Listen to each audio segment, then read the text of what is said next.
Bana, ujambo na karibu sana mtazamaji wa Bongo Super Media. Kutokana na video clip ambazo zinasambaa katika mitandao mbalimbali ya kijamii zikimuonesha Captain Tesha akiongea mambo mbalimbali kuhusiana na mustakabali wa nchi ya Tanzania. Sasa jeshi la wananchi wa Tanzania JWTZ limetoa taarifa kwa umma kuhusiana na jambo ambalo linaendelea kuhusiana na huyu Captain Tesha. Je, wamesema nini? Utafahamu ndani ya video hii. Cha kufanya ni kubonyeza alama ya subscribe ili uwe mtu wa kwanza kupata video mbalimbali kutoka hapa Bongo Super Media.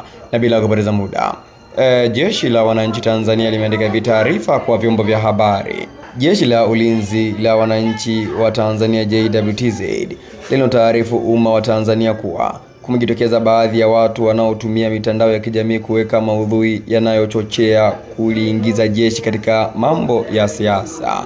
Aidha, baadhi ya hoja hizo zinatolewa na watu waliopo katika mazingira ya kijeshi kujinasibisha na jeshi, walioachishwa jeshi kwa tabia na mwenendo mbaya, pamoja na kujihusisha na siasa na wanaharakati. Kwa mantikio, JWTZ linapenda kutaarifu umma wa Watanzania kuwa linaendelea kutekeleza majukumu yake kikatiba kwa uaminifu, utii na uhodari wa kuzingatia kiapo chetu.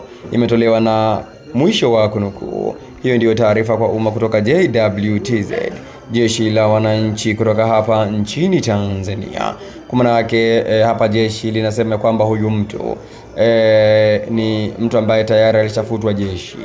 Hivyo hapaswi kusikilizwa kwa lolote kwa namna moja ama nyingine, kwa sababu ni mtu ambaye tayari ameshafutwa katika jeshi la wananchi la Tanzania, huyu Captain Tesha.